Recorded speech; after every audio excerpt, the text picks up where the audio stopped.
अस्सलाम वालेकुम सर। वालेकुम अस्सलाम, क्या हाल है जी? ठीक ठाक सर, आप सुनाएं सर। अल्लाह का करम है, आप सुनाओ, सब खैरियत है? क्या हो रहा है? कुछ भी नहीं, बता लेक्चर का वेट ही हो रहा था। अच्छा चलो कोई नहीं, अब तो लेक्चर स्टार्ट होने लगा है, अभी तो टाइम है था 1-2 मिनट। और राहत, जी सर, बस अल्लाह का शुक्र है सर, पेट पर। तो सवालों की प्रैक्टिस कर रहे हो कि नहीं कर रहे साथ साथ? तो सर जी कर रहे हैं सर। अच्छा चलो, अच्छी बात है, ये तो बहुत अच्छी बात है। और कोई मुश्किल आ रही है? ऑब्वियसली मुश्किल तो आ रही होगी। जी सर, मुश्किल तो आ रही है। हाँ हाँ हाँ, तुम मेरे से पूछते क्यों नहीं हो बेटा? सर जी हाँ, वो आज पूछ लेंगे सर, वो जो सवाल नहीं किए। अच्छा। कौन से सवाल नहीं किए अभी तक? सर जी क्वेश्चन नंबर एक तो ना 3 वाला है, उसकी समझ नहीं आई। अच्छा, वो जो अभी थोड़े दिनों पहले मैंने असाइनमेंट दी थी उसकी बात कर रहे जी सर, इन्वेंट्री वाला थी, बाकी तकरीबन हो? पूरा हो गया। ओके, कोई बात नहीं, उसको भी कर लेते हैं। और कुछ? और सर आपने वो जो कहा था ना मेकअप क्लास रखनी है, हाँ, मेकअप क्लास वो का क्या बच्चे। बात? जी सर, वो मैंने ग्रुप में यूनिफॉर्म में जिसमें सारे बच्चे किया है, तो हाँ, तकरीबन 1-2 बच्चों ने रिस्पांस दिया है, उसके बाद किसी ने दिया ही नहीं। नहीं फिर इसका मतलब है कि फिर खुद ही आप डेट दे दें उन्हें, जी सर। तो उसी डेट पे फिर हम कर लेंगे। चलो ठीक है सर। ठीक हो गया ना? जी सर, ठीक हो गया, बिल्कुल ठीक हो गया। तो इसका मतलब यही है, फिर हम अपनी कन्वीनियंस के ऊपर वो फिर इसको कर लें। ठीक हो गया? जी सर, ठीक हो गया sir. Okay okay okay okay okay. और जी, सब खैरियत है? इसके अलावा सब ठीक चल रहा है? ठीक है सब जी।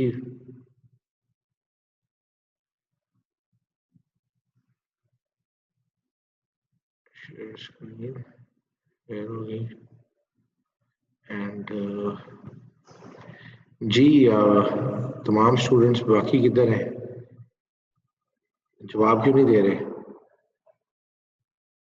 ओके, सर सोए हुए हैं सारे। सर, वालेकुम अस्सलाम।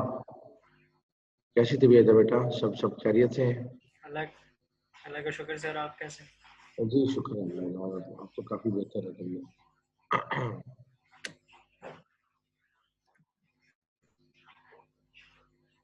अच्छा जी, आज मेरी भी राहत से थोड़ी देर पहले बात हुई है, तो राहत कह रहा है कि सर वो पुराने जो क्वेश्चंस हैं उसमें मुझे प्रॉब्लम है। तो क्या आप लोगों को भी वो प्रॉब्लम आई है उसमें सॉल्व करते हुए? जी स्टूडेंट्स। ठीक है सर, करें। ठीक है, क्या करें? मैंने आपसे पूछा है, आपको पुराने क्वेश्चंस में कोई प्रॉब्लम आई है? आप कह रहे हैं ठीक है करें। ठीक है, बात हुई। नहीं सर, मुझे लगा आप कह रहे हैं कि राहत को प्रॉब्लम है तो वो कर लें। मैंने कहा नहीं नहीं, मैंने ये सवाल ही पूछा आपसे। मैंने कहा कि राहत को प्रॉब्लम है, आप लोगों ने हल किए हैं सवाल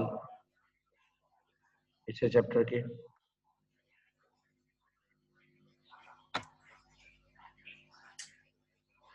जी जी, जवाब देना बेटा, डरने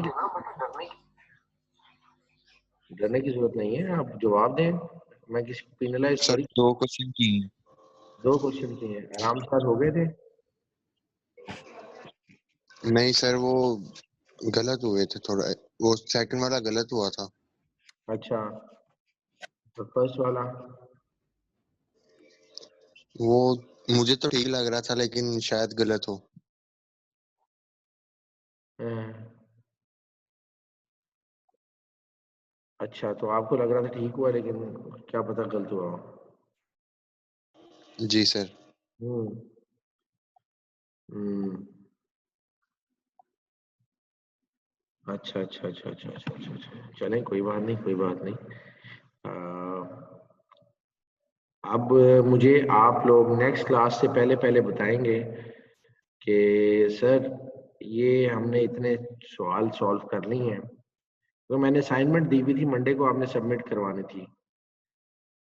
ये जो मंडे गुजरा है इसको ही आपने सबमिट करवानी थी, लेकिन मैंने फिर आपसे कहा था कि अभी नहीं करवाएं, बाद में कर लेंगे। तो अभी आज तो फिर थर्सडे आ गया जी। पहले सर आपने टाइम दिया था कि इस लेक्चर से पहले पहले आपने सबमिट करवानी है। हाँ तो अभी तक सबमिट नहीं ना हुई कोई भी असाइनमेंट।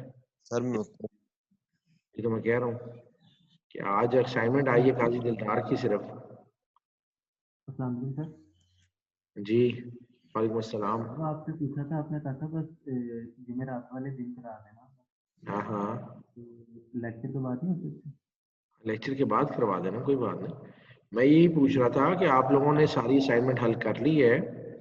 अगर असाइनमेंट में कोई प्रॉब्लम है तो वो भी डिस्कस कर लीजिएगा, लेकिन आज की क्लास में नहीं। ये क्या है परपेचुअल इन्वेंटरी सिस्टम?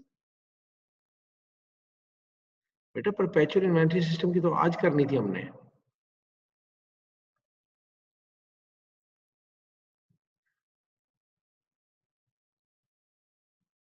ठीक काजी साहब, परपेचुअल इन्वेंटरी सिस्टम तो मैंने भी करवाया ही नहीं है आप लोगों को। अच्छा जी जी करवाया है सर आपने। नहीं नहीं वो ठीक है, लेकिन मैंने आपको ये अभी उसकी असाइनमेंट तो दी नहीं है। तो आपने वो जो एक्टिविटी एक मतलब एक आप है तो वो यही है सर। अच्छा लेकिन ये परपेचुअल इन्वेंटरी सिस्टम से तो स्टार्ट हो रही है। सर यही सवाल है सर जी हमारे पास तो। सर आपने यही वो उसके ग्रुप के अंदर पिक्चर्स भेजी हुई थी। नहीं ये ठीक है, असाइनमेंट आपने सही हल की होगी, लेकिन नाम आपने गलत लिख दिया ऊपर। नाम आपने गलत लिख दिया। चले कोई बात नहीं, हम आज पता क्या है, आज हमने इस चैप्टर के कुछ सवाल हल करने हैं। आप लोग आज असाइनमेंट सबमिट करवाएंगे, जो क्वेश्चन आपसे हल नहीं हुए थे पिछली क्लास में, यानी कि पिछली असाइनमेंट के, वो आप मुझसे पूछेंगे और मैं फिर इंशाल्लाह आपको उसकी सोल्यूशन जो है वो करके दूंगा। ठीक है, क्लास के अंदर हम उसको हल कर लेंगे। तो अभी राइट नाउ आज हमने करना है चैप्टर नंबर 6 के सॉल्यूशंस करने हैं, और डाउनलोड्स में देख लेते हैं जी।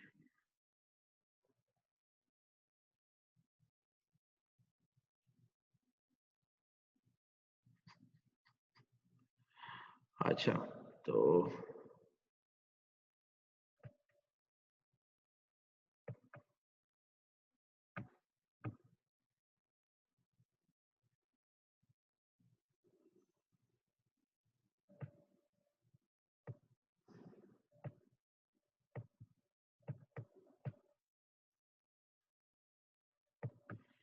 जी तो स्टार्ट करें बेटा। जी सर। अच्छा तो मुझे ये बताओ ना कि आज क्लास की तरफ से रिस्पांस आना चाहिए मुझे साथ साथ। ओके तो उसको थोड़ा सा और बड़ा कर लेते हैं।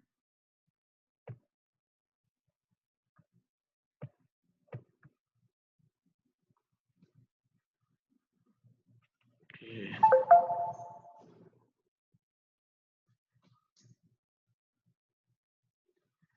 हमारी क्लास की अटेंडेंस कितनी हो चुकी है इस टाइम पे? 26 स्टूडेंट्स हैं। आप लोगों की अटेंडेंस बहुत ज़्यादा कम हो रही है बेटा। ये ना हो कि आप लोगों के नाम कट जाएं इससे सब्जेक्ट से। अपनी अटेंडेंस मेंटेन करें। रीनेम है जी।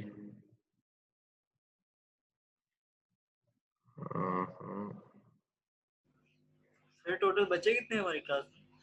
हमारी क्लास में 50 हैं। 50 या 50%?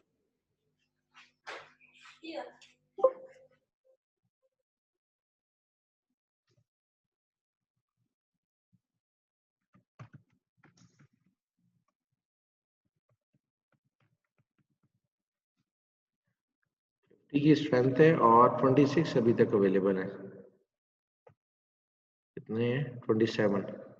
स्टूडेंट से कहें बेटा कि ये फॉर ग्रांटेड ना लें, इससे ये काम खराब हो जाएगा आप लोगों के लिए। ठीक है, आप लोग प्रेजेंट अपनी जो है ना एब्सेंटीज कम करें। अच्छा जी क्वेश्चन है,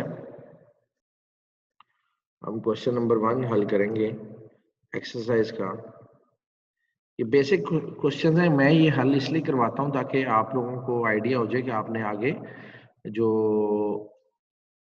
क्वेश्चन सॉल्व करने हैं प्रॉब्लम सेट्स में वो इससे रिलेटेड है। तो जब आप प्रॉब्लम सेट सॉल्व करते हैं वो थोड़ा सा डिफिकल्टी लेवल जो है वो उसका हाई इससे होता है, लेकिन ये है कि आप लोगों को उसकी बेसिक्स पता होती हैं और आप उसे इजीली हल कर सकते हैं। लेकिन डिफिकल्टी लेवल अगर समझे, अगर ये 19 है तो वो 20 होगा, 19-20 का फर्क है सिर्फ, और कुछ फर्क नहीं है। खैर, we are going to solve question number 1। Dane company identifies the following items for possible inclusion in the taking of a physical inventory. Indicate whether each item should be included or excluded from the inventory taking. अब सवाल अगर आसान अल्फाज में समझना हो तो सवाल ये पूछ रहा है कि डेन कंपनी है, उसके लिए हमने आइडेंटिफिकेशन करनी है कि अगर ये इन्वेंट्री जो डिफरेंट स्टेजेस में हमें या फिर डिफरेंट सूरत हाल में नजर आएगी, इसको हमने डेन की इन्वेंट्री कंसिडर करना है या डेन के अलावा किसी और की इन्वेंट्री कंसिडर करना है, और डेन की इन्वेंट्री में इसको मेंशन करना है या नहीं करना। ठीक है जी। तो ये एक सवाल उसने हमसे पूछा है डेन साहब के मुतालिक, डेन की इन्वेंट्री के मुतालिक, और हम इसको अब सॉल्व करना शुरू करेंगे। सिंपली हमने इसका जवाब देना है कि बिलोंग करती है नहीं करती। तो first question which we are going to do is goods shipped on consignment by Dane to another company. कि डेन साहब ने कंसाइनमेंट निकाल दी है, डेन के अलावा कोई और कंपनी है उसको इन्होंने असाइनमेंट कंसाइनमेंट जो है वो शिप की है। ठीक है, तो कंसाइनमेंट जब शिप की जाती है तो एफओबी डेस्टिनेशन होती है या एफओबी शिपिंग पॉइंट होती है? जी बेटा, कोई जवाब देगा मुझे? और एफओबी शिपिंग पॉइंट क्या होती है और एफओबी डेस्टिनेशन क्या होती है? सर एफओबी शिपिंग पॉइंट अपना ये होती है कि जब आप शिफ्ट कर देते हैं तो उससे पहले ही आपको मतलब जो पेमेंट है वो मिल जाती है शिफ्टिंग से पहले ही। अच्छा, और जो दूसरी आपने जो कहा तो वो सर यही है जो आपने बताया था लास्ट टाइम की, जो डिलीवरी पे चार्जेस दिए जाते हैं, मतलब डिलीवरी पेमेंट होती है वो। अच्छा, लेकिन इसके साथ साथ चार्जेस के अलावा एक और भी चीज है कि एफओबी डेस्टिनेशन और एफओबी शिपिंग का मतलब ये है कि जब आपने शिप करनी है तो ownership of the goods transfer हो जाएगी कि नहीं होगी? ठीक है, ऑनरशिप ऑफ द गुड्स जो है वो अगर ट्रांसफर होगी तो इसका मतलब है वो जिस कंपनी ने सेल किया है उसकी इन्वेंट्री में शामिल नहीं होगा। अगर ownership transfer at that point नहीं होती तो इसका मतलब ये है कि जिस कंपनी ने सेल किया उसी के स्टॉक का ये हिस्सा है। तो good shipped on consignment by Dane to another company का मतलब ये है कि कंसाइनमेंट पे डेन ने कोई सामान भेजा तो ये होता है एफओबी डेस्टिनेशन।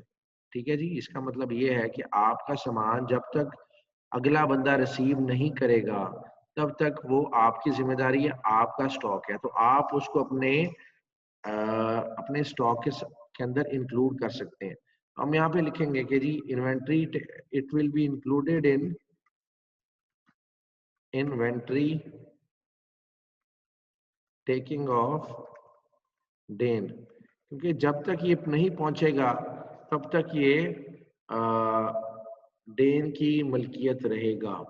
सेकंड है goods in transit from a supplier shipped FOB destination. ठीक है, goods in transit from supplier shipped from a supplier shipped FOB destination। इसका मतलब यही है कि किसी ने सामान भेजा है इन्हें, ठीक है जी, डेन साहब को, तो अब ये डेन साहब की मलकियत है या फिर उसकी मलकियत है? बताएं जरा किसकी मलकियत बनेगी? हम डेन कंपनी की बात कर रहे हैं कि डेन कंपनी की मलकियत बनेगा ये सामान गुड्स इन ट्रांजिट या फिर किसी और की मलकियत है। सपोज ये शिफ्ट किया है मिस्टर ए ने। जी बेटा। सर ये जो सर ये जब तक के पास डेस्टिनेशन तक नहीं पहुंचता तब तक वो सप्लायर की है ये जिम्मेदारी। ठीक है, सो इसका मतलब ये है it is not included in Dane's inventory. Dane की इन्वेंट्री में इसका शुमार नहीं होगा। वेरी गुड बच्चे, वेरी गुड वेरी गुड। ये 2 से केस सिनेरियो थे, अभी 2 केस सिनेरियो हमने और करने हैं। तो हमारा टोटल जो है ये इसके जितने भी केसेस थे वो हल हो जाएंगे और हम अगला सवाल करने के उसमें चले जाएंगे। ठीक है जी, ये लें जी। अच्छा जी, थर्ड पॉइंट है, सी में वो पूछता है good sold but being held for customer pickup. अब ये किसकी इन्वेंट्री में इसका शुमार होगा? कस्टमर सामान लेने आ रहा है लेकिन आप उसे सेल कर चुका है, डेन इसे सेल कर चुका हुआ है। अभी किसकी इन्वेंट्री होगी ये कस्टमर की होगी। कस्टमर की। हाँ जी, FOB है, शिपिंग पॉइंट है, तो it will not be included in Dane's in inventory. ठीक हो गया। अच्छा, सबसे पहले ना सवाल हमने समझना, सवाल हमसे पूछ क्या रहा है, उसके बाद हमने जवाब देना है। सवाल पूछे मशरिक में जाने का और हम उसे मगरिब का रास्ता दिखा दें तो वो हमारा सवाल गलत हो जाएगा, याद रखिएगा। तो पार्ट नंबर डी है goods held on consignment from another company. किसी और कंपनी की कंसाइनमेंट का सामान था जो हमने अपने पास रखा हुआ है, तो इसको क्या करेंगे? सर जी वो तो फिर हमारी मलकियत में आ जाएगा ना। इन्वेंट्री में शामिल होगा। बेटा हमारी मलकियत तो है ही नहीं है। नहीं सर, आपने सवाल Goods held on consignment from another company.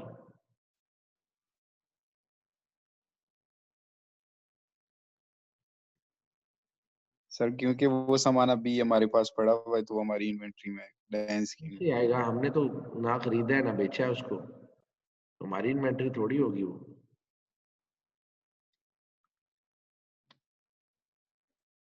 Sir पड़ा तो हमारे ही पास है ना।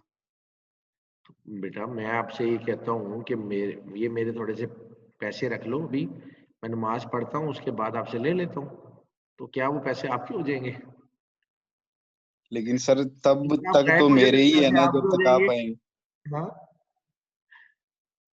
या फिर मैं सपोज मैं नमाज पढ़ने जा रहा हूँ, मैं कहता हूँ यार मेरा लैपटॉप पकड़ना थोड़ी देर के लिए, तो क्या होगा? वो आपका हो जाएगा लैपटॉप। सर तब तक तो नहीं वो सर, मेरे वो ही हवाले जिम्मेदारी है। हमारी होगी उसकी हिफाजत करना, जिम्मेदारी हमारी सामान है, तो हमारा नहीं जब होगा। तक आप वापस आएंगे तब तक वो हमारे ही है। नहीं, जब तक मैं वापस आऊंगा तो सपोज मेरी मलकियत नहीं होगी ना। असल में बात ये कि मेरी मलकियत नहीं है, मैं उसकी हिफाजत कर रहा हूँ। जी सर। बहुत से स्टोर्स ऐसे हैं जहाँ पे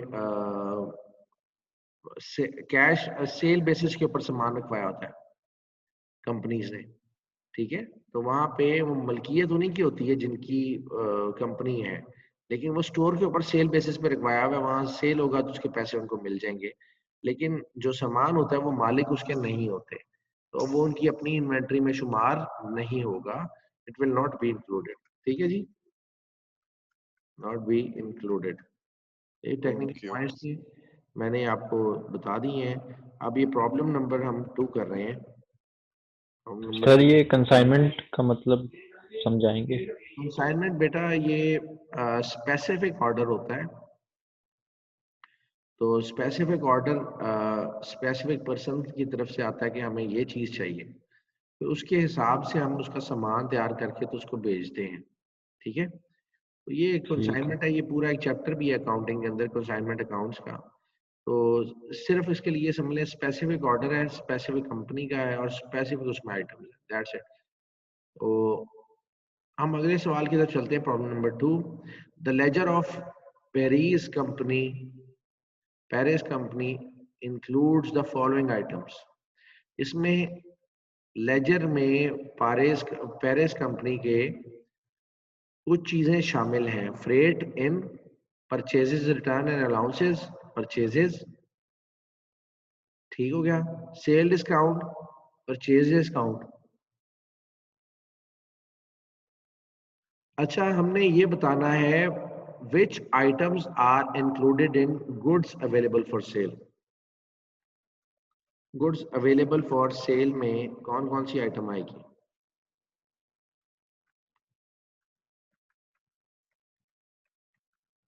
जी बेटा,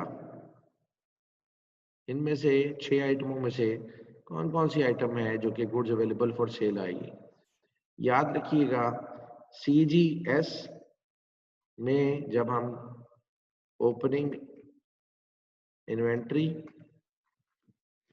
प्लस परचेजेस करते हैं तो फिर हमारे पास आ जाता है गुड्स अवेलेबल फॉर सेल, ठीक है। फिर हम उसमें से माइनस करते हैं क्लोजिंग इन्वेंट्री, फिर हमारे पास CGS आती है। तो अब यहाँ पे मुझे बताएं कि कौन कौन सी आइटम्स हैं इन 6 आइटम्स में जो कि गुड्स अवेलेबल फॉर सेल में शामिल होती हैं। जी जी बच्चे, कोई भी बताए मुझे। जीरक, purchase return. Very good, purchase return. जीरक माजिद, आप भी बताएं जरा प्लीज।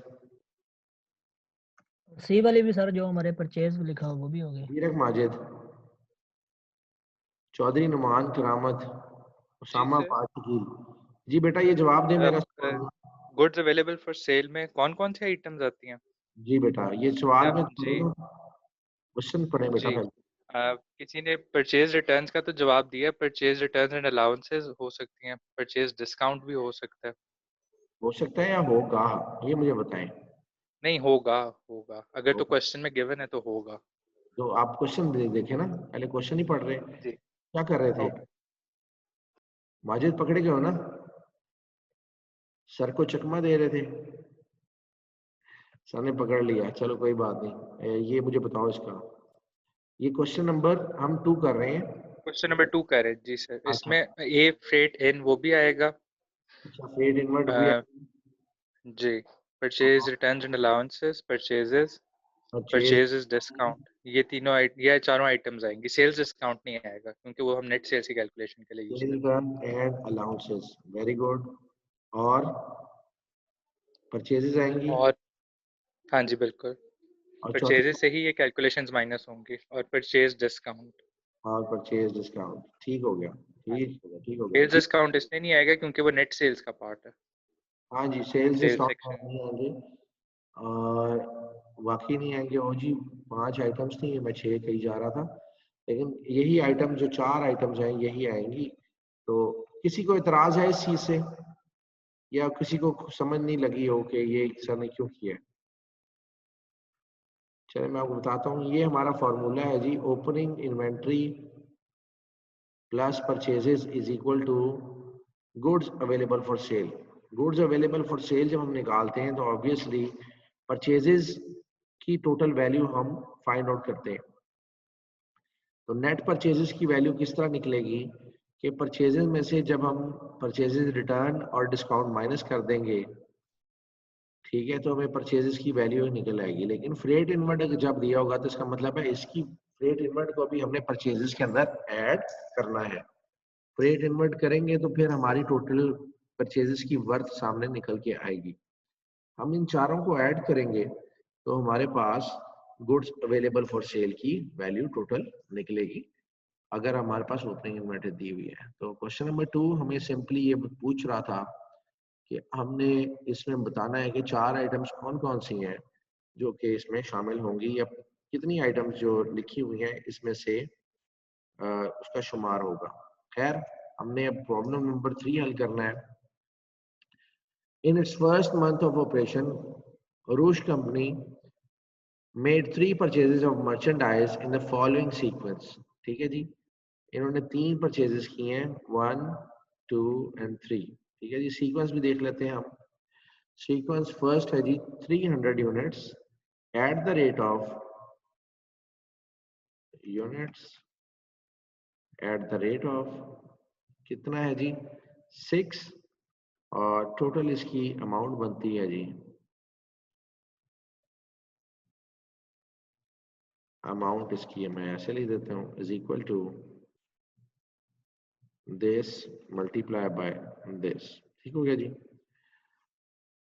फर्स्ट आइटम उसने 300 लिया है 6 के हिसाब से, फिर उसने 400 आइटम्स ली हैं एट द रेट ऑफ 7 और फिर उसने थर्ड आइटम ली है 200 आइटम्स ली हैं उसने एट द रेट ऑफ 8।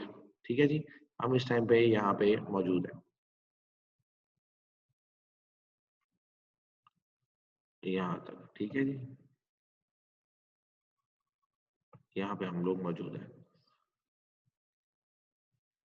और एट द रेट ऑफ 8 तो हम इसको टोटल कर लेते हैं फॉर्मूले के जरिए, तो हमारे पास ये अमाउंट निकल के आई है। अब मैं इसका टोटल अमाउंट यहाँ पर कैलकुलेट करना चाहूँ तो this plus this plus this, तो हमने टोटल परचेजेस कितने की हैं, तो ये मैं टोटल परचेजेस निकाल के देखें। अच्छा जी, वो कहता है assuming there are 450 units on hand, इसका मतलब है जी क्लोजिंग इन्वेंट्री उसने बता दी है,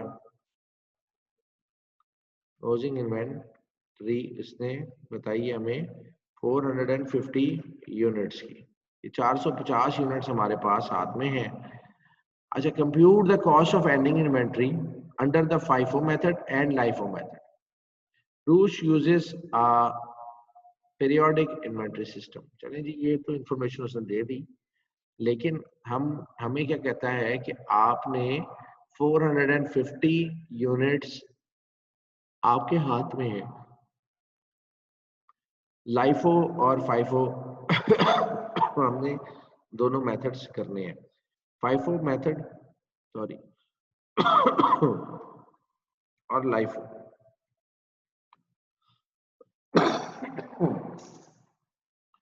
क्लोजिंग इन्वेंट्री में जब फाइफो के अंदर हम फर्स्ट मेथड ये करेंगे,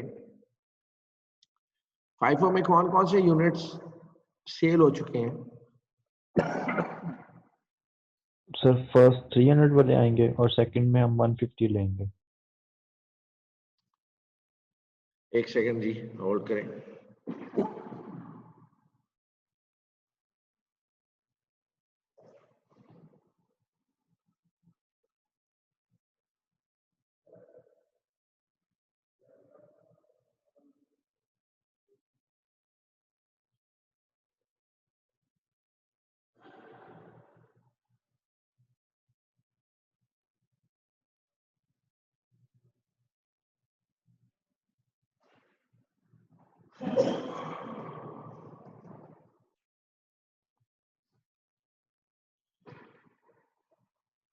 जी, फर्स्ट इन फर्स्ट आउट में क्या बता रहे थे बेटा, कौन कौन से आइटम्स जो हैं वो सेल होंगे सबसे पहले?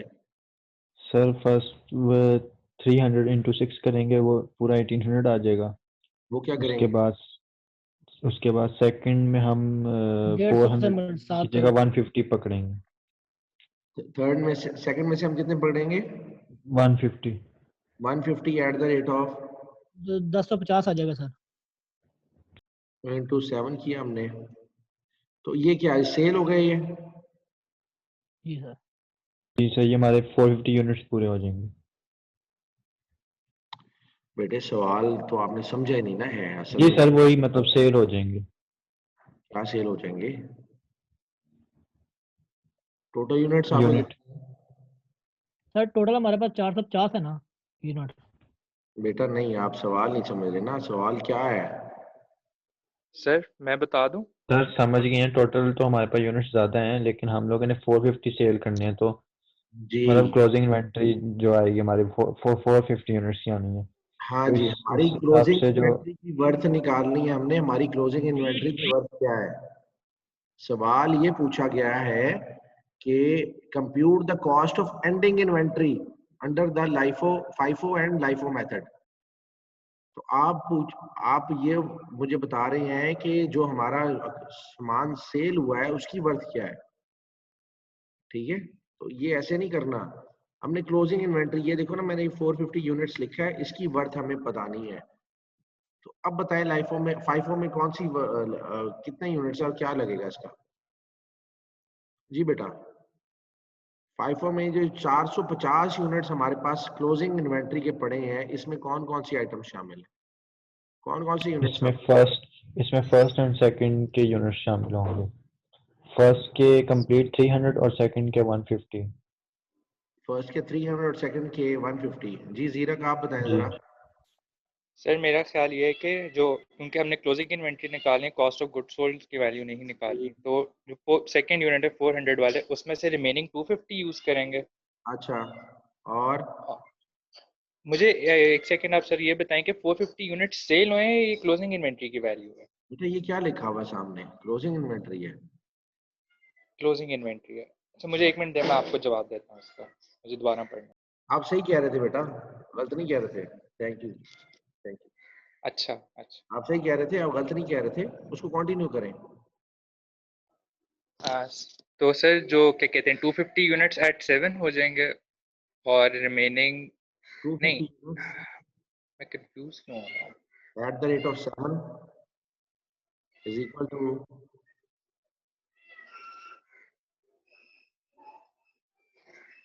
ठीक हो गया। और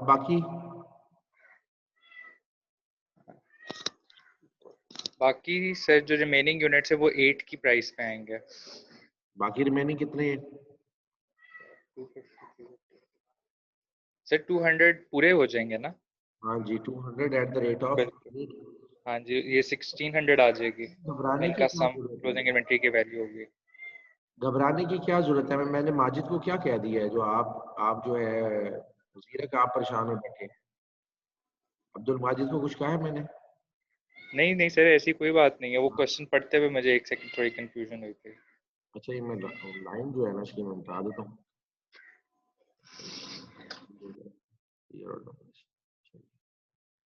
ठीक हो गया। तो 3350 की जो हमारी वैल्यू है, क्या ये हमारी क्लोजिंग इन्वेंटरी है या क्या है, ये बताएं जरा।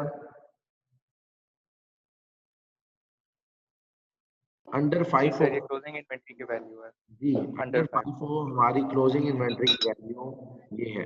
लेकिन अगर मैं आपसे पूछता कि कॉस्ट ऑफ गुड्स सोल्ड कितनी है, तो फिर आप मुझे ये कहते कि सर कॉस्ट ऑफ सीजीएस में हमारी,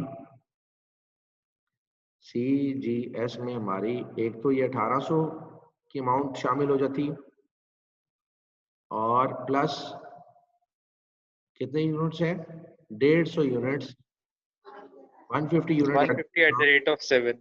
150 eight the rate of 7 multiply by 7। जी माजिद सही हो गया।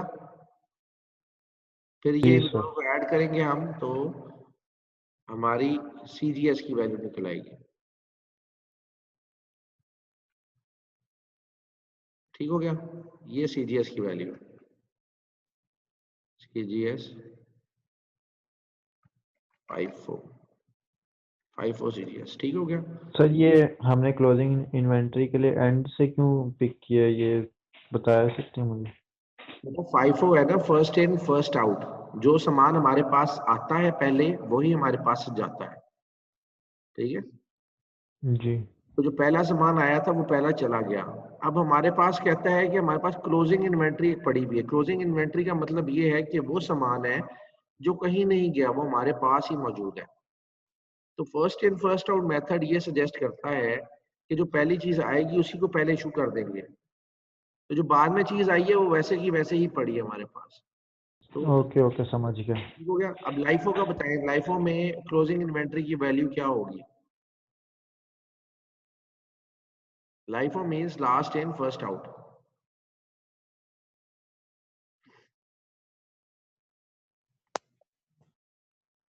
जी, लाइफो में क्लोजिंग इन्वेंटरी की वैल्यू क्या होगी।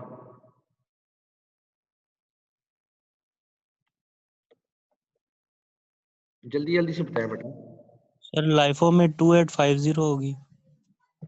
लाइफो में 2850 होगी, वो कैसे? सर क्योंकि लास्ट इन फर्स्ट आउट जो है वो हमारी सेल हो चुकी है और जो बाकी रह जाएगी वो 2850 के लिहाज से। जी ऐसे ही है। कैलकुलेशन यूनिट्स में बताएं मुझे किस तरीके से हमने यूनिट्स बनाए हैं। 200 यूनिट ये पहले निकल गए 8 के हिसाब से, ठीक है। Yes sir. और 400 में से 250 निकल गए। 400 में से 250 निकल गए, ठीक है। तो अब बाकी रह गया 150 यहाँ पे और 300 यहाँ पे। तो अब हम लोग इसको अगर टोटल वर्थ कर लें तो 2850 ही हमारी क्लोजिंग इन्वेंट्री की वैल्यू रहती है। जो पुराना सामान आया होगा वो सबसे बाद में सेल करेंगे हम लोग, इसकी मतलब ये है। हम क्या निकाल रहे हैं जी, इसमें 200 एट द रेट ऑफ 8 हमने सॉरी मैं इसकी ना दोनों चीजें निकाल देता हूँ पहले। लाइफो लाइफो CGS निकलेगा पहले। लाइफो CGS किस तरह निकलेगा कि लास्ट इन था ये जी हमारा, सबसे पहले ये निकलेगा 1600 और उसके बाद यहाँ से निकल जाएगा 250 इंटू 7 तो 1750 ये हो गया जी। इनको टोटल करेंगे हम, हमारी CGS की वैल्यू निकल आई। ये मैं एडिशनल वर्किंग कर रहा हूँ 3350 की, और हमारी जो बकाया रह जाते हैं आइटम उसकी आ रही है वैल्यू 2850। चलें जी अब आगे निकलते हैं प्रॉब्लम नंबर 4 की तरफ। प्रॉब्लम नंबर 4 है वो हमें कहती है data for Roush company are presented in BE6-3, ठीक है जी। पिछली जो हमने एग्जाम्पल की है, compute the cost of ending inventory under the average cost method assuming there are 400 units on hand। हमने एवरेज कॉस्ट ऑफ इन्वेंट्री निकालनी है, तो एवरेज कॉस्ट ऑफ इन्वेंट्री कैसे निकलेगी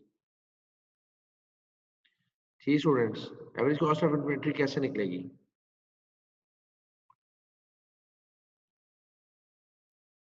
जी Aftab Farid, average cost of inventory.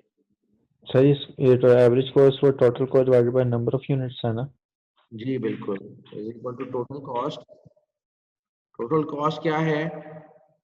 1800 plus 2800 plus 1600 that is equal to 6200, ठीक हो गया। और टोटल नंबर ऑफ यूनिट्स कितने हैं? 900। Number of units is equal to 900। कैसे? 300 plus 400 plus 200 is equal to 900। तो इसलिए एवरेज कॉस्ट निकल आई हमारे पास, average cost is equal to 6200 divided by 900 that is equal to 6.889, ठीक हो गया। और वो कहता है जी compute the cost of ending inventory under the average cost method assuming here there are 450 units on hand। average cost into हम कर देंगे अब number of units कितने हैं जी? 450। और अब टोटल कॉस्ट हमारे पास निकल के आ जाएगी 450, इसको मल्टीप्लाई करेंगे 6.889 से, तो 3100 की इन्वेंट्री आपके पास हमारे पास मौजूद है, कॉस्ट ऑफ इन्वेंट्री। तो एक चीज देखें जी, लाइफो में 2850 की, फाइफो में 3350 की, और एवरेज इन्वेंट्री जो है मेथड उसके अंदर हमारे पास 3100 की इन्वेंट्री मौजूद है। प्रॉब्लम नंबर 4 के बाद प्रॉब्लम जी बेटा, ये क्लोजिंग आई है हमारे पास? हाँ जी, उसकी वर्थ आई है ना। प्रॉब्लम ठीक नंबर है। बेटा काम ये नहीं है कि हमने ये कैलकुलेशन करके निकाल दी, बात ये है कि हमने सवाल समझना है और सवाल का जवाब पूरा देना है। ठीक है। अब कोई समझे कि compute the cost of ending inventory under the average cost method. हमने ये इन्वेंट्री एवरेज कॉस्ट निकाल ली, हम कहें जी बल्ले बल्ले हमारा सवाल का आंसर निकल आया, अब आगे हमने कुछ नहीं करना। लेकिन वो हमें पूछ रहा है कि 450 यूनिट्स है, उसकी टोटल कॉस्ट कितनी बनेगी, तो हमने उसकी कॉस्ट जो एवरेज है ना, एवरेज कॉस्ट मेथड से हमने निकाल के टोटल कॉस्ट बता दी। अब जी प्रॉब्लम नंबर 5 पे आ गए जी। The management of Munni corporation is considering the following various inventory costing method on its financial statement at its income tax expenses। ठीक है जी। अगर मुनी कॉर्पोरेशन जो है वो डिफरेंट मेथड्स इस्तेमाल करती है तो उसकी इनकम टैक्स के एक्सपेंस में कितना इफेक्ट आ सकता है। Assuming that the price the company pays for inventory is increasing, which method will, अगर वो कहता है कि इन्वेंट्री की कॉस्टिंग उसकी जो है ना बढ़ती जा रही है आने वाले वक्त के साथ साथ, क्या जी, जैसे नई इन्वेंट्री खरीदता है वो पिछली इन्वेंट्री से महंगी होती है। अब वो कहता है कि for which inventories in which method will, कौन सा मेथड अगर इस्तेमाल करेगा, मींस के 3 मेथड है ना हमारे पास अभी तक है, FIFO है, LIFO है और वेटेड एवरेज है, 3 मेथड है हमारे पास। इनमें से कौन सा मेथड होगा जिसमें सबसे ज्यादा नेट इनकम आएगी, कौन से मेथड में सबसे ज्यादा नेट इनकम आएगी? Sir LIFO.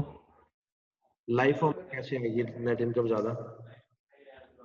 सर लाइफो में कॉस्ट जो है वो कम आती है तो उस वजह से जो इनकम है शायद लाइफो में कॉस्ट ज्यादा आती है बेटा।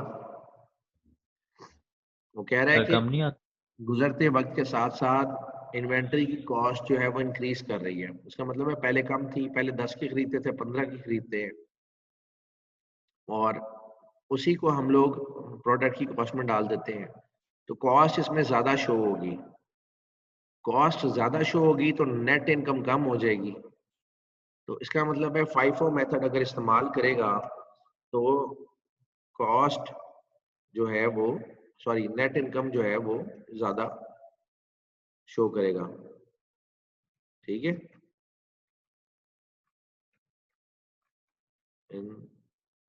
Increased net income. ठीक है जी। सेकंड बी है, बी कहता है provide the highest ending inventory, कि एंडिंग इन्वेंट्री की वर्थ आपको ज्यादा शो करवाएगा। ये कौन सा मेथड होगा?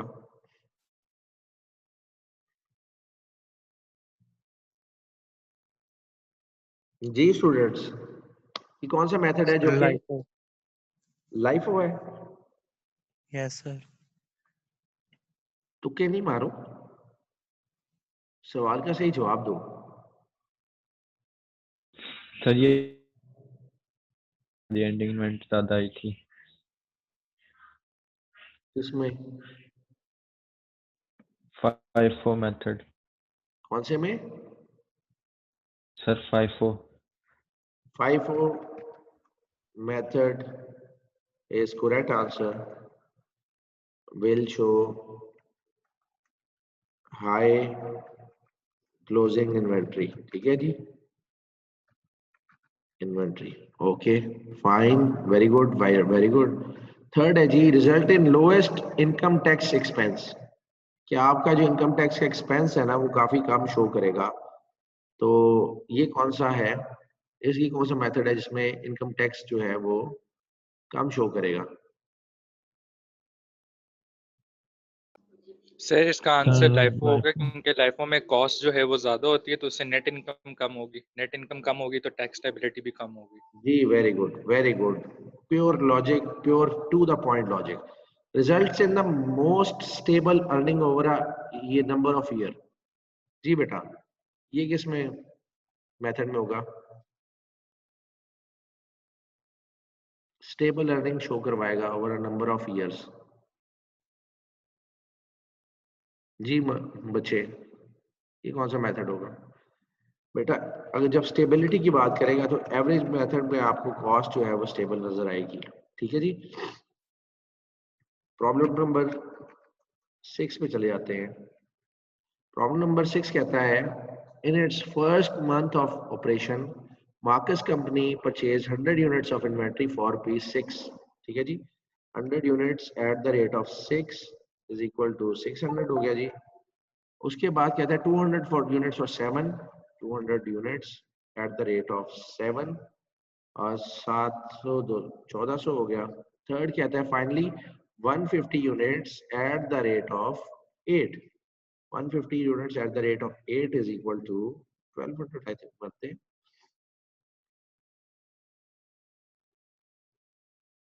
ये जी 1200 बन गया। ठीक है जी।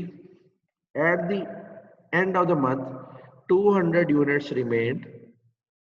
ओके 200 यूनिट्स जो है हमारी क्लोजिंग इन्वेंट्री के बच गए हैं। ये वो उसने अभी तक कहा है क्लोजिंग इन्वेंट्री है जी।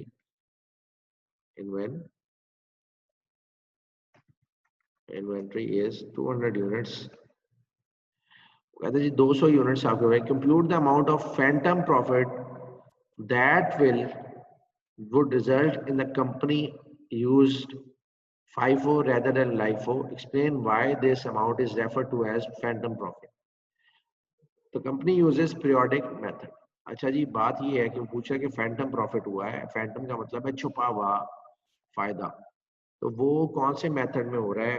अब मैं FIFO मेथड में देखता हूँ तो 200 की इन्वेंट्री बच जाती है और लाइफो में देखते हैं तो भी 200 की इन्वेंट्री बचती है। लेकिन इसकी कॉस्टिंग करते हैं कि FIFO में suppose first in first out है तो हमारे पास जो कॉस्ट ऑफ गुड्स सोल्ड है वो कितना निकलेगा? First in first out 100 units ये निकल के 600 का ये जमा 150 निकले हैं ये यूनिट। ठीक है, ये कॉस्ट ऑफ गुड्स सोल्ड निकाल रहा हूं मैं CGS।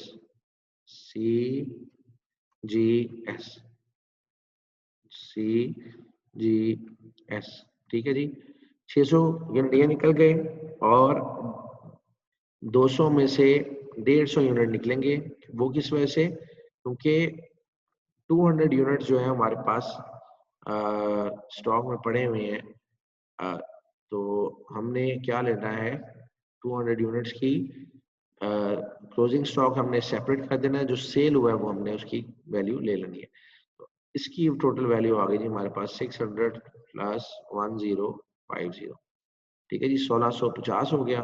और LIFO last in first out है तो इसमें सबसे पहले हमारे 1200 ये निकल जाएंगे और 200 यूनिट है तो 100 के हिसाब से 700 रुपया ये बन जाता है। तो 1700 जमा 1200 जमा 700 is equal to 1900।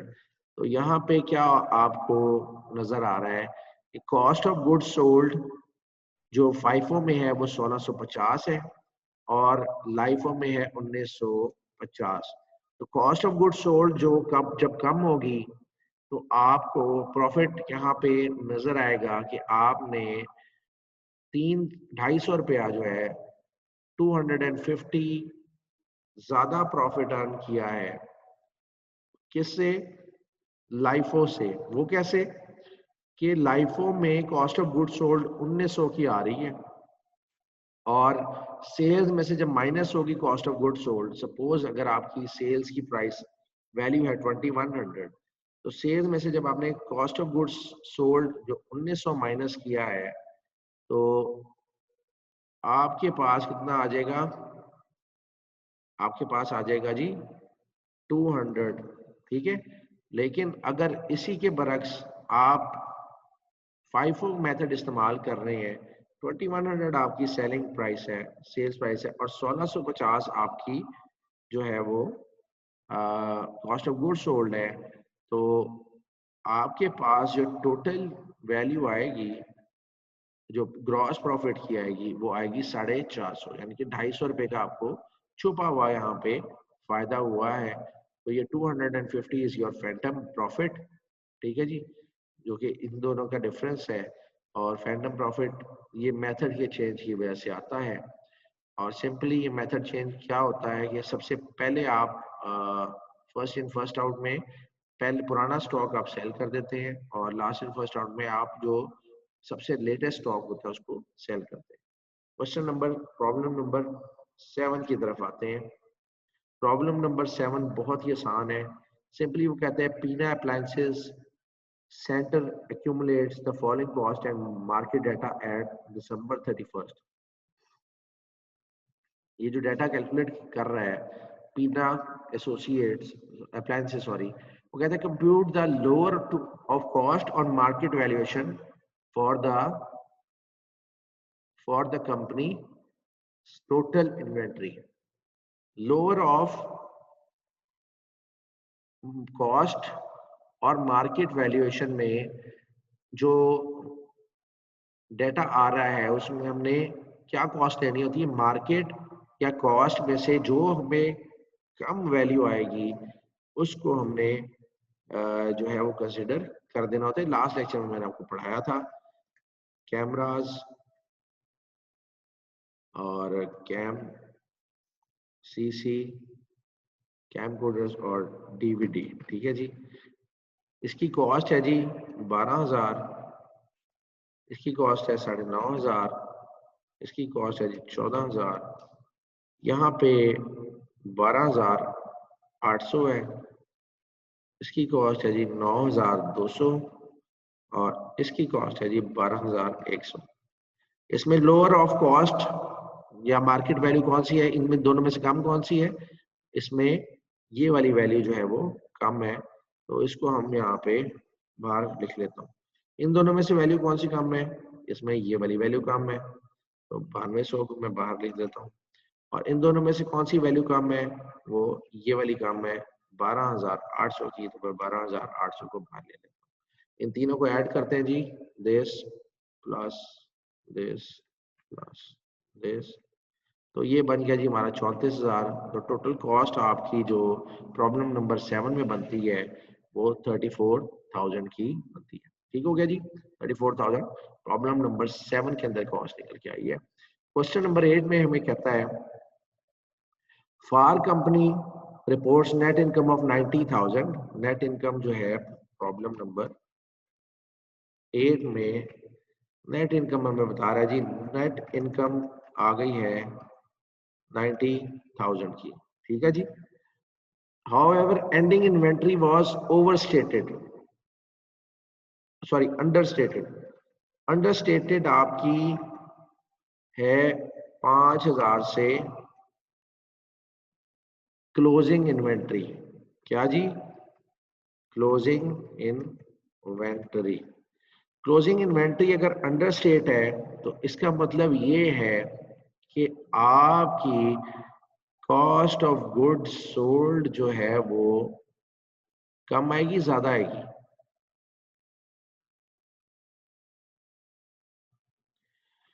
Cost of goods sold ज्यादा लिखी जाएगी।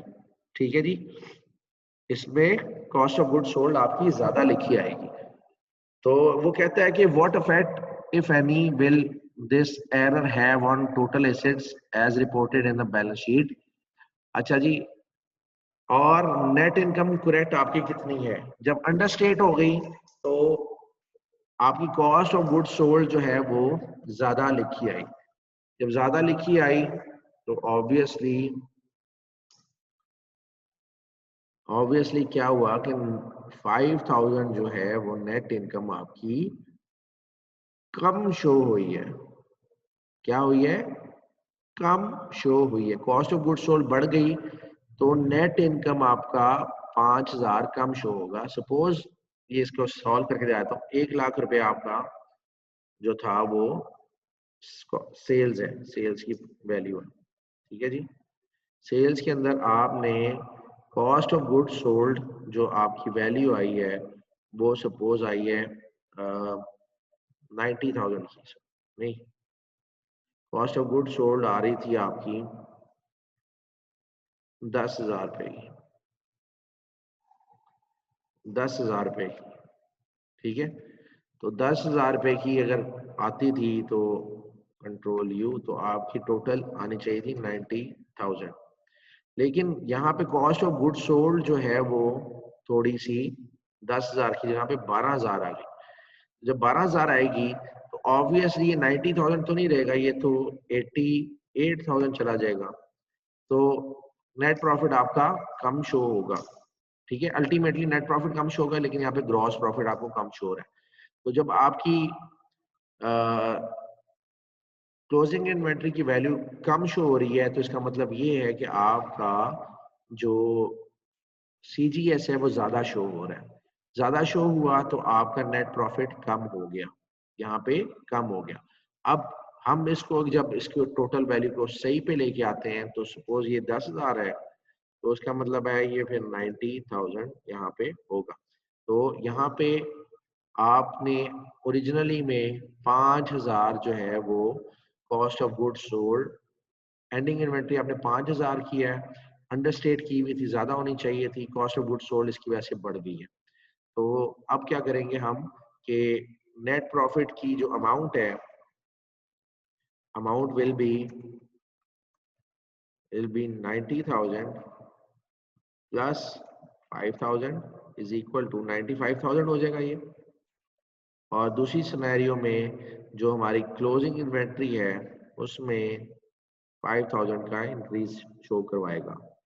क्लोजिंग इन्वेंट्री में 5,000 का इंक्रीज शो करवाएगा, जिसमें से जिसकी वजह से हमारे एसेट्स इंक्रीज कर जाएंगे। ठीक हो गया, बैलेंस शीट के अंदर आपका ये इफेक्ट आएगा। प्रॉब्लम नंबर 9 की तरफ आते हैं जी। प्रॉब्लम नंबर 9 कहती है जी कि at December 31st 2014 the following information was available for J. Simon company, ending inventory 40,000, beginning inventory 60,000। ठीक है जी, ये मुझे लगता है केस रेशो का। ठीक है जी, एंडिंग और ओपनिंग इन्वेंट्री उसने दे दी है, cost of goods sold 3 lakh था और सेल्स रेवेन्यू है 3,80,000। याद रखिएगा कि इन्वेंट्री टर्नओवर का मतलब ये है,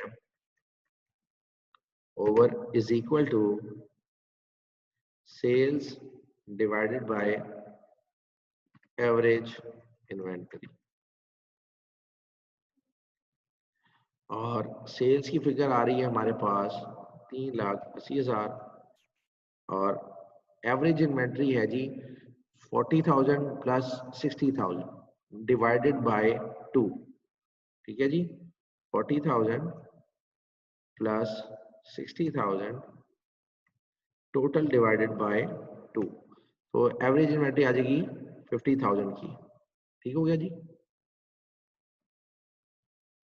50,000 की। तो हमारे पास ये निकल आया, इसका आंसर निकला है 7.6। ठीक है जी, इन्वेंट्री इज 7.6 टाइम्स। इस साल के अंदर आपने 7.6 दफा आपने इन्वेंट्री को टर्नओवर किया है, इसको चेंज किया है, दोबारा से इन्वेंट्री खरीदी और दोबारा से इसको सेल किया। And days in inventory for J. Simon is equal to, days in inventory का मतलब ये है कि 365, यानी कि नंबर ऑफ डेज 365 को डिवाइड कर देंगे हम इन्वेंट्री टर्नओवर रेशो से, इन्वेंट्री टर्नओवर रेशो से। ये आपके पास वहां पे मौजूद है, ये तमाम की तमाम।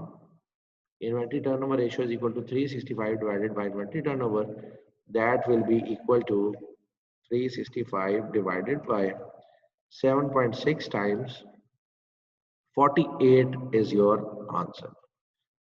number of days के 48 दिन तक आपने अपने इन्वेंट्री को 48 दिन के अंदर जो है आपने इन्वेंट्री टर्नओवर किया है। ठीक है जी,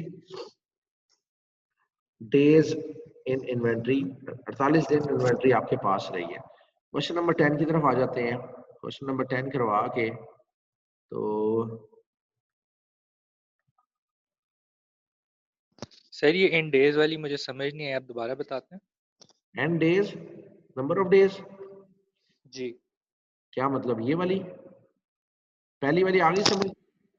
यस सर, दूसरी वाली जो है इन्वेंट्री टर्नओवर का मतलब होता है कि साल में आपने कितनी दफा इन्वेंट्री को रोटेट किया है, कितनी दफा साल में खरीदी है, दोबारा बेची है और उसके बाद दोबारा खरीदी है। ठीक, और number of days in inventory का मतलब ये है कि साल के अंदर कितने दिन आपके पास ये इन्वेंट्री पड़ी रही है, ठीक है। ओके तो साल के कितने दिन होते हैं? 365। 365 हाँ, तो वो कहता है कि 7.5 दफा ये 7.6 टाइम्स आपने इन्वेंट्री को रोटेट किया है। राइट तो 365 दिनों में 7 दफा आपने रोटेट किया, तो इसका मतलब ये है कि हमें दिन पता चल सकते हैं आराम से कि कितने बिल्कुल दिन हमारे पास इन्वेंट्री रही है। तो सिंपली हमने डिवाइड कर दिया उसके साथ। राइट ये फॉर्मूला करवाया भाई, आपके पास पड़ा हुआ है, ठीक है। हाँ जी हाँ जी ठीक है, प्रॉब्लम नंबर 10। प्रॉब्लम नंबर 10 पे आ जाते हैं। प्रॉब्लम नंबर 10 थोड़ी सी आपको डिफिकल्ट लगेगी, लेकिन इसको हमने एक ना तरीके से सॉल्व करेंगे, ठीक है जी। तो पहले हम यहाँ पे परचेज के लिए कॉलम बना लेते हैं, परचेज इशूड, और 1 2 3 4 5, अच्छा जी डेट भी कर लेते हैं, डेट, परचेज्ड, इशूड, और यहाँ पे बैलेंस। 3 कॉलम्स होते हैं। डेट है जी सपोज यहाँ पे May 7। अब परचेज के लिए अंदर मैं आपको यहाँ पे लिख देता हूँ कि परचेज के अंदर number of units at the rate, और यहाँ पे अमाउंट लिखी जाती है, ठीक है जी। सेम चीज है, ये तीनों में अलहदा अलहदा आप उसको मेंशन करेंगे। अब हमारे पास जो डेट आ रही है May 7 की, हम May 7 को यहाँ पे वो कहता है कि हमने परचेज किया है, अच्छा जी, data for product E2 D2 include the following purchase. May 7 को 50 यूनिट्स खरीदे हैं एट द रेट ऑफ 11, और इसकी अमाउंट है इक्वल टू 50 शिफ्ट इनटू 11, तो ये कितनी हो गई जी? 550 की टोटल अमाउंट हो गई। सेकंड कहता है जी जुलाई 28 को, ये जुलाई 28 को मैं फौरी तौर पे एंट्री कर रहा हूँ, 30 इंटू कितने की खरीदी है जी? 13 की, तो इज इक्वल टू हो गया जी 30 इंटू 13, तो ये अमाउंट आ गई जी 330 की। लेकिन वो कहता है ऑन जून फर्स्ट को क्या हुआ है, जून 1 को एबट सोल्ड 30 यूनिट्स, इसने इशू कर दिए या सोल्ड कर दिए 30 यूनिट्स, ठीक है जी, 30 units, and on August 27 35 more units. जून जुलाई और अगस्त को यहाँ पे जून में उसने इशू किए हैं जी 30 यूनिट्स, और जुलाई में इसने इशू कर दिए हैं कितने यूनिट्स? 35 मोर यूनिट्स, ठीक है। Prepare the perpetual inventory system for the above transaction using FIFO, LIFO and moving average. मैं ये FIFO के हिसाब से कर रहा हूँ पहले, ठीक है जी। May 7 को खरीदे थे, और जून 1 को आपने 30 यूनिट्स, ऑब्वियसली मई जून जुलाई तो बाद में आता है, जून के अंदर ही आपने 30 यूनिट आपने इशू कर दी हैं, तो एट द रेट ऑफ 11 ही होंगे, तो ये कितनी अमाउंट बन जाती है? 30 इंटू 11 इज इक्वल टू, ये हमारे पास ये अमाउंट बन के आ गई।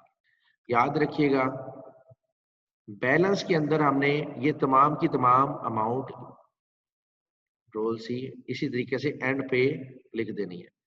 ये May 7 की एंड पे, May 7 जब खत्म हुआ तो हमारे पास एंड पे क्लोजिंग बैलेंस कितना मौजूद था?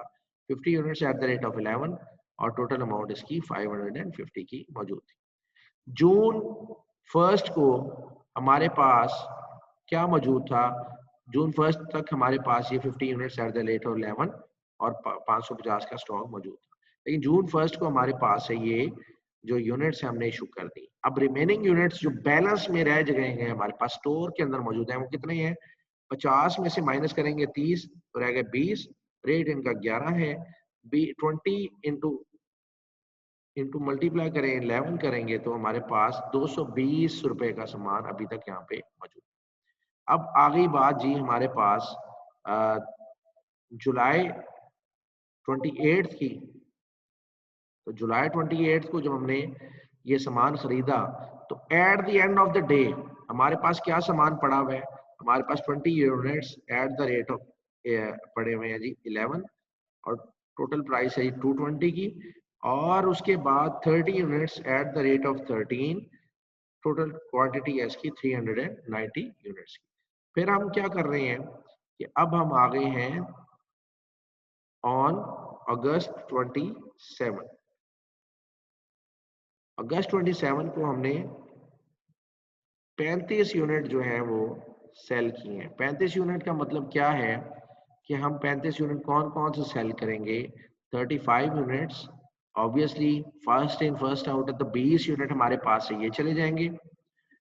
35 यूनिट्स में से अब इसको मैं डिलीट कर रहा हूँ, तो 20 at the rate of 11 is equal to 220 units का यहाँ से चला गया, और बकाया कितने रह गए 15 यूनिट्स।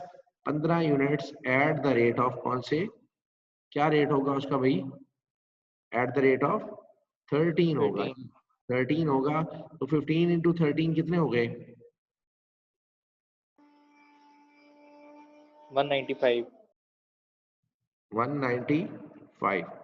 तो ये यूनिट्स जो है हमारे इशू हो गए। अब 195 के यूनिट्स इशू हो गए हैं, तो अब क्लोजिंग में हमारे पास कितने रह जाएंगे, 15 एट द रेट ऑफ 13, वो भी हमारे पास 195 ही रह जाएगा। ठीक है जी, सही है ना, 15 इंटू 13 195। अब ये था जी फाइफो के अंदर। इसी तरीके से हमने लाइफो में निकालना है और आपने मूविंग एवरेज में आपने रेट निकालने हैं। फॉर्मेट हमने ये यूज करना है। परचेजेस के लिए अलहदा हमने यूज करना है, इशू के लिए या सेल के लिए हमने अलहदा इशू यूज करना है, और बैलेंस के लिए हमने ये अलहदा इशू जो है वो सेक्शन यूज करना है, और टाइमली हमने इसको निकालते रहना है। Next question is problem number 11 में हमें क्या कह रहा है कि एट May 31 टीवेट company has net sales of 3,30,000, goods available for sale are 2,30,000। Sales हमारे पास है जी कितनी, कह रहा है जी 3,30,000 की। अब यहाँ पे ना बच्चे कंफ्यूज हो जाते हैं, वो इसको समझते हैं गुड्स अवेलेबल फॉर सेल को समझते हैं कॉस्ट ऑफ गुड्स सोल्ड, लेकिन गुड्स अवेलेबल फॉर सेल का मतलब क्या होता है कि माइनस सीजीएस लिखेंगे, तो सीजीएस के अंदर ओपनिंग इन्वेंट्री, ओपनिंग में ऐड करते हैं परचेजेस, तो आपके पास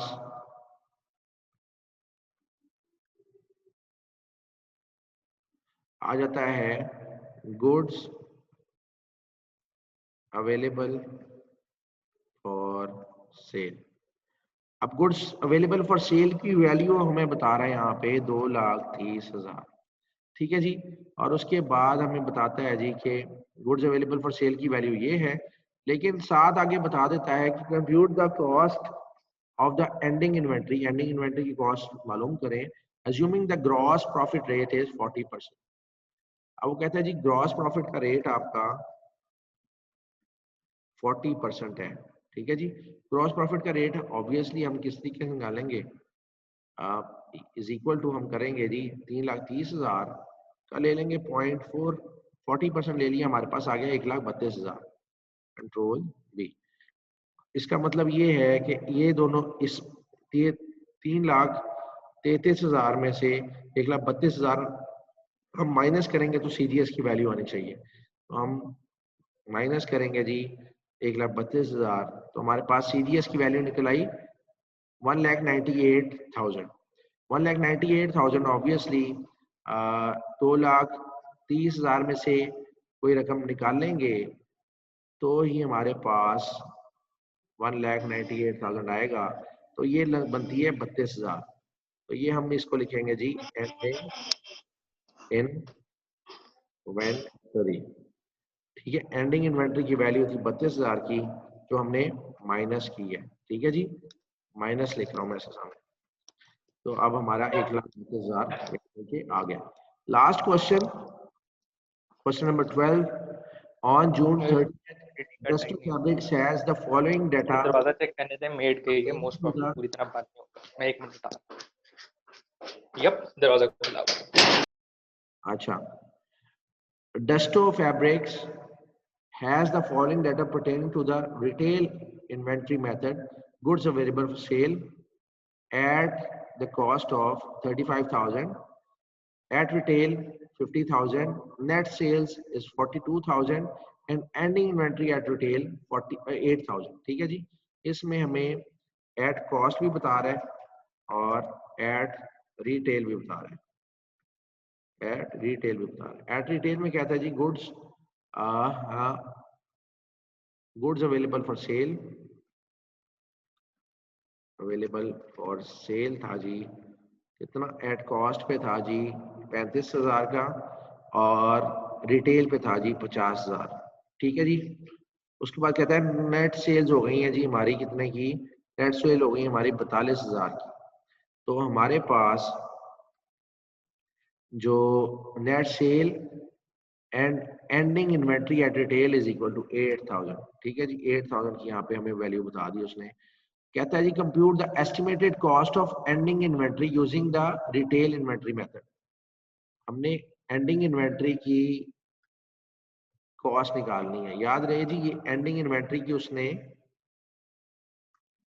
इन्वेंट्री की हमें उसने बता दी है, रिटेल कॉस्ट बता दी है उसने कि रिटेल की कॉस्ट उतनी 8,000 है।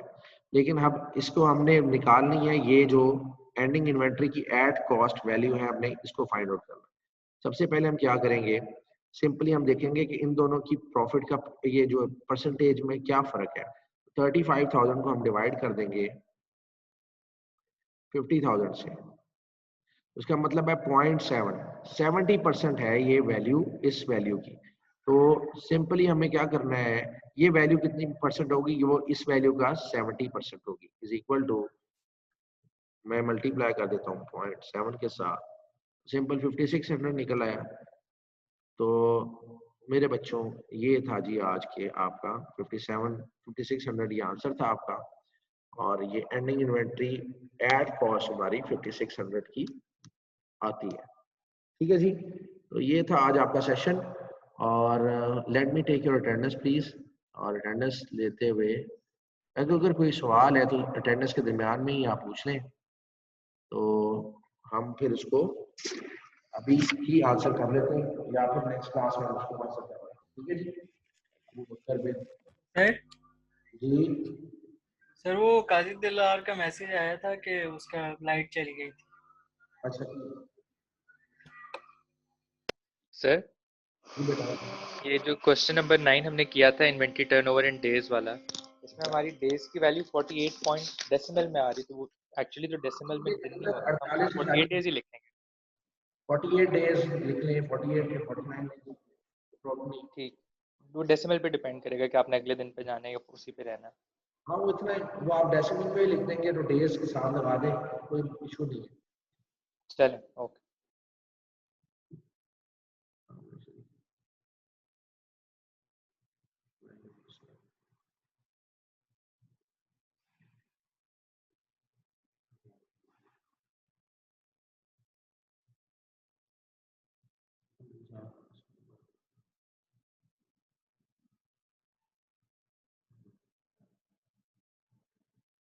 महक आरिफ भट्ट बेटा, आपने महक आरिफ भट्ट बेटा यूनिवर्सिटी से रब्ता करें, आपका नाम कटा हुआ है बेटा। महक आरिफ भट्ट यूनिवर्सिटी से रब्ता करें आप। सर मेरा तो सब जमा है, मैंने तो सब जमा करवाया हुआ फीस, अभी लास्ट मैंने क्लास। मेरे पास कटा हुआ है। अच्छा सर, ठीक है। आपकी 6 एब्सेंट भी हो चुकी है। जी सर।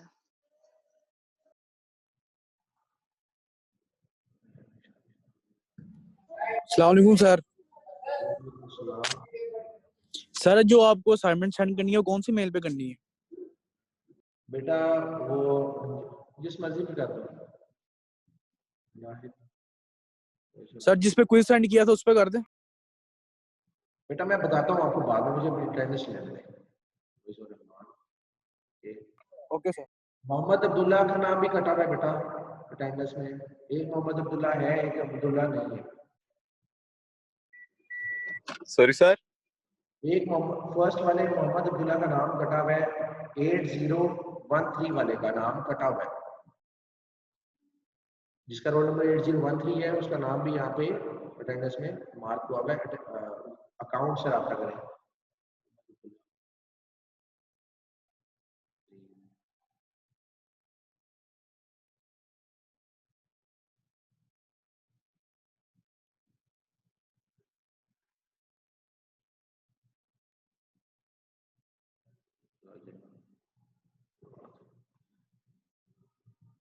मोहम्मद जवाद खान, आपका नाम भी लिस्ट में से कटा हुआ है, आप भी रब्ता करें।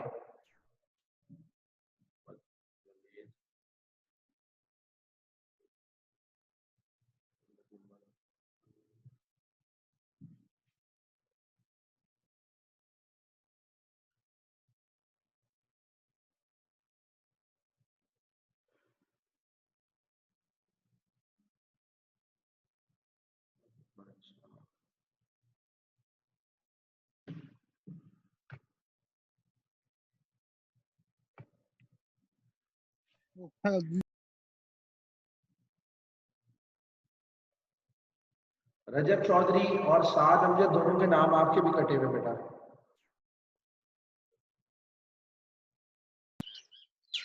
सर मेरा ना पहले ब्लॉक था सर पोर्टल।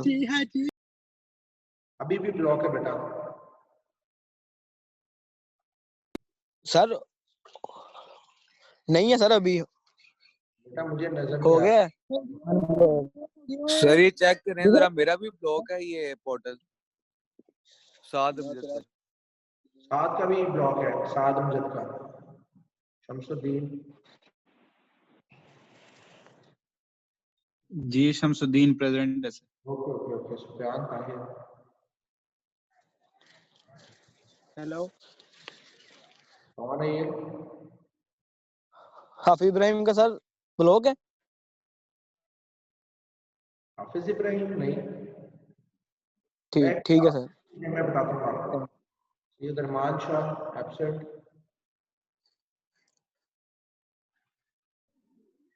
उसामा फहद, सादिक, वकार जफर और जीर। मैं पी रहा हूँ सर जी Mohammad Subhan present. Okay okay sir Mohammad Shahriyar. Okay okay okay okay. Hafiz Ibrahim Aslam sir. लंबा गल है। अब सुन सर अबू बकर बिन जमीन प्रेजेंट।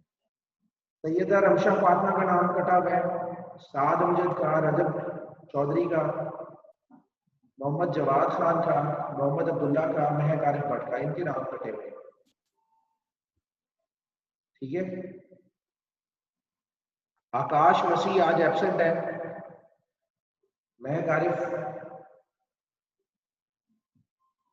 हाफिज इब्राहिम असलम। हाफिज इब्राहिम असलम है आज? जी सर। आपका नाम कटा हुआ था बेटा पहले। जी सर वो ना थोड़ा सा था इशू। अब वो क्या हो गया? जी sir thank you. Usama Sadiq. Usama Sadiq कौन है भाई?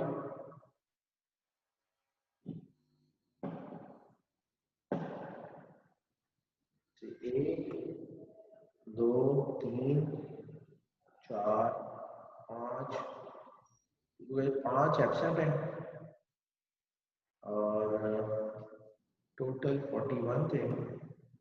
सर एब्सेंटीज के नाम। एब्सेंटीज के सर नाम। एब्सेंट लोगों के नाम बता दें। आकाश, मोहम्मद फहद, मोहम्मद जुनैद, उमर इसाक, सैयद अरमान शाह। 5 ये।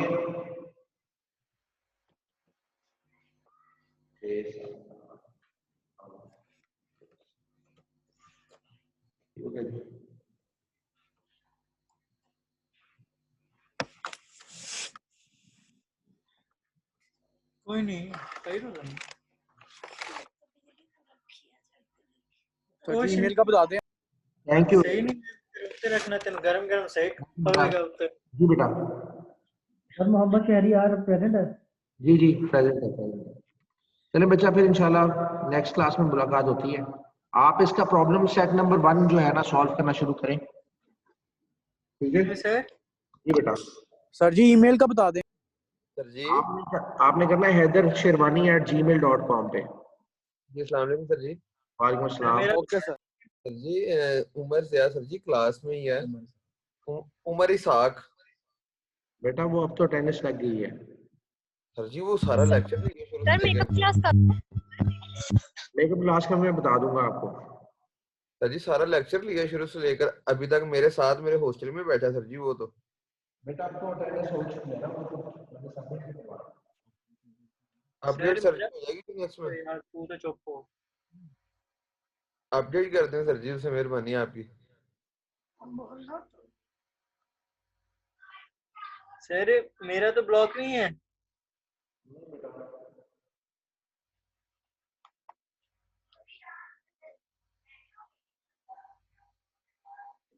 ठीक है बेटा, thank you very much. Allah Hafiz.